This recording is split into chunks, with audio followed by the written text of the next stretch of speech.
Afro Marijuana Smoking MAN, and you're listening to the Marc Berman Show. And you don't have to be high, but you probably are. And you know why. Yeah. Yeah. And this is my 2015 interview with Afroman. In 2000, Afroman scored big with Because I Got High and was nominated for a Grammy in 2002. Afroman joined the lineup of Cypress Hill's Fall Festival Smokeout with the Deftones, Method Man, and others. His raps are clever, uplifting lyrically, and infectious melodically. Titles like Afroholic, Even the Best Times, For Obama, Head of State, Save a Cadillac, Ride a Homeboy, and now teaming up with NORML, the National Organization for the Reform of Marijuana Laws, Because I Got High, the Positive Remix, sings the praises of marijuana medicinally and more. His latest video received over, check this out, people, 2 million views overnight, and now exceeding 5 million. We'll talk about this with my special guest and real fun guy. Please welcome to the Marc Berman Show, Afroman. Afroman, how you doing? What's going on, man? How you doing? You're going on. Yeah, and going, and you know why. Yeah. So here's the thing. This song hits the airwaves. I guess you wrote it, and it came out in 2000, and then it took 2 years and got out. But what sparked you to write Because I Got High? The original. Several things. Like, I was, actually, I'm a rapper. People, my title is a rapper, but my big Because I Got High is a song. I don't rap in Because I Got High. You know what I'm saying? So, like, I had wrote all of these rap songs, and I was trying to make it. I can rap good. I was a battle rapper. You know what I'm saying? And, I got done. I had one album, and I was selling it on the street, and I wanted to make another one that I thought would move a little bit faster. And so I went and made some lighthearted songs. Like, I started singing a little bit, and I started being a little bit more lighthearted. And I remember I was done. I was going to do this one last album, and then I was going to try to sell it, and if it didn't sell, I was going to face the fact that maybe rapping ain't for me. I was going to do it for fun, but I was going to try to pay my bills and start taking care of my little babies, you know what I mean?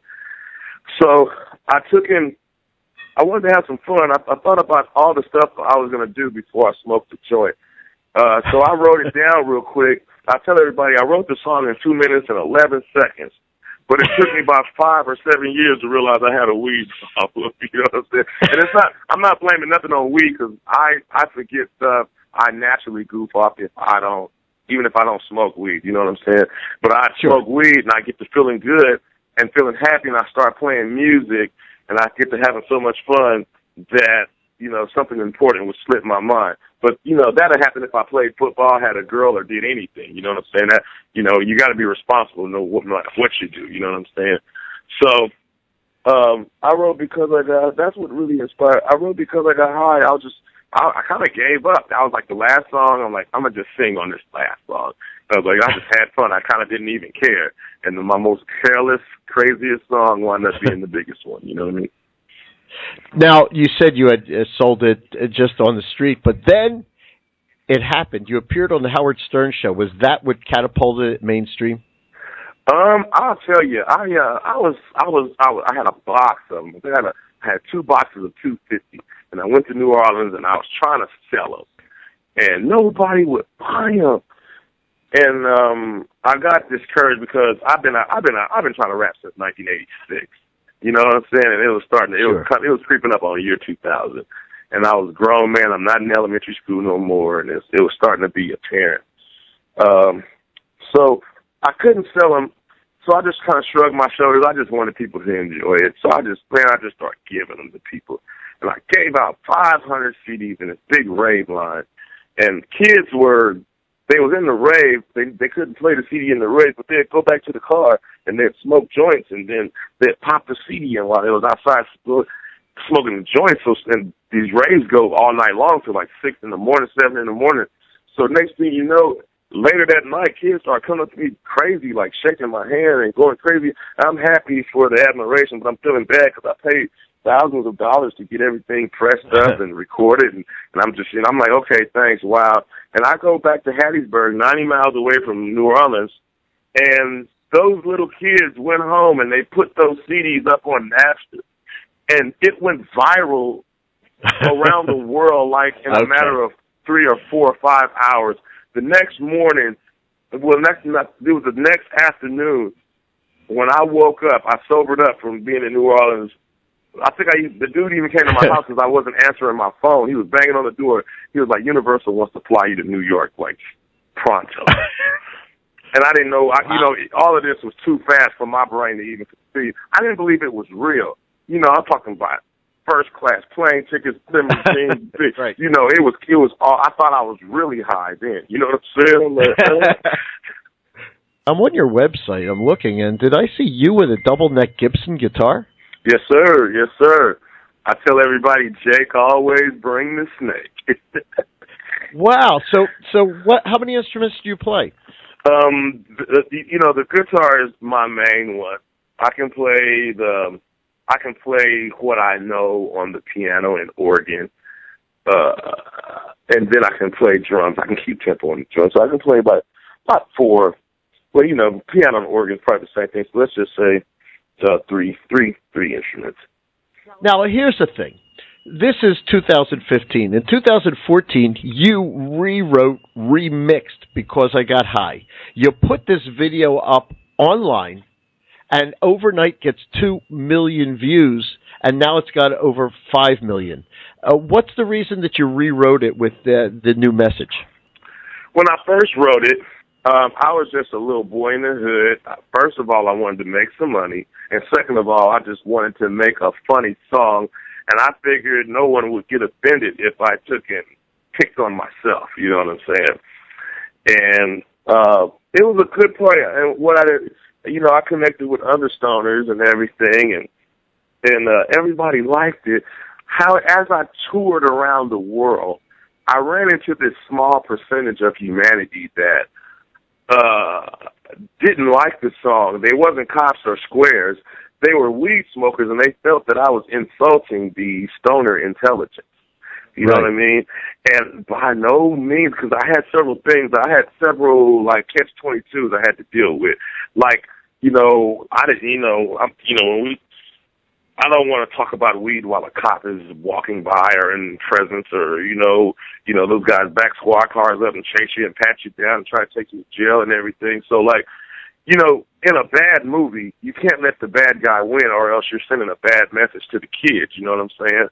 That's why, in Scarface, they had to make Scarface die at the end or else they're telling little kids it's okay to be like this guy. You know what I mean? Sure. So, you got society out there. I was trying to make a hit song and get away with it. So I wrote Because I Got High. It was funny and everything. I got away with it, but like I said, certain percentage of humanity thought that I insulted the stoner's intelligence. And I was a young boy having fun. The rest of the world enjoyed it. I'd say about 80-90% of everybody likes it. But if I could write, knowing what I know now about marijuana, I was ignorant of the whole marijuana movement. I thought it was just something in the hood we bought that we could smoke to feel good, and we had to get rid of it when we saw a squad car. You know what I'm saying? That's all I knew. But at 2014, I'm no longer ignorant of the organizations that's fighting to legalize marijuana. I'm no longer ignorant of the medical benefits of marijuana, the social benefits of marijuana, the financial benefits of it. So in 2014, at 40 years old, this is how I would write it now. You know what I'm saying?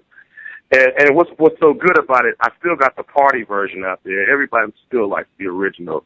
But, if I remixed it, if I'm I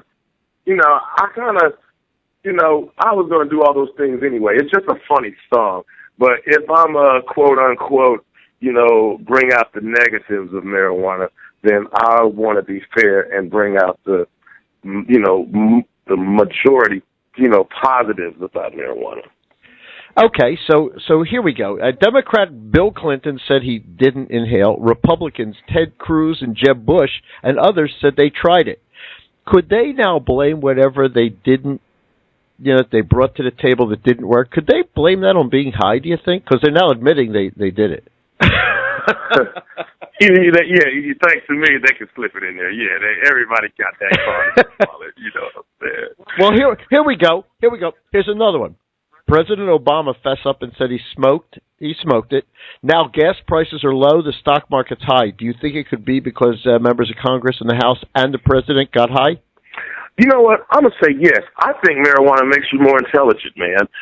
Sometimes I think the government don't want you to smoke it because they don't want you to get smart as them. Right. The government don't want you to smoke marijuana or consume it, but they grow it. They control it. You know what I'm saying? So, I know I didn't think as a teenager and young man. I reacted. I thought I was thinking, but I was reacting. I wasn't reasoning. I wasn't calculating. I wasn't plotting. But once I started smoking marijuana, I started reasoning. I started playing better chess. I started making better financial moves. You know what I'm saying? Yeah. And I know it because I started thinking deeper when I smoked it. Matter of fact, I even get religious when I smoke weed. I start wanting to read the Bible more. I want to learn. I want to watch the History Channel. I don't want to do all that for weed. You know what I mean? Okay. But, yeah, man, so, I thought about that, but I thought nobody would take me serious because I thought, I'm like, you know what? I think this stuff is making me smarter, as a matter of fact. In the remix, you bring to the forefront that people are using it for glaucoma. And you know what? It's right. People are using it medicinally, and it is actually helping them, and it's being proven that marijuana will help you. And here on the Marc Berman Show, we are for marijuana reform. We're for it for medicinal marijuana. And here in Atlantic City, Afroman, I want to tell you, people complain all the time, we need tax money, we need tax money, we need tax money. I was just in Colorado. I paid $15 in taxes on an $84 bill out there. Here in Atlantic City, if they legalized it here, yes, that money would be going, as you say in your song, in Because I Got High, the remix. It'll go to school taxes. It'll go for medicinal purposes. It'll go to fund education. You nailed it, pal. Thank you. Yeah, and it's beautiful. Man, I did all my homework, and then, I put the song back together, and people really liked it. I'm really happy about now nobody can say nothing. I got a party one, all the crazies like, and then I got the real educational one.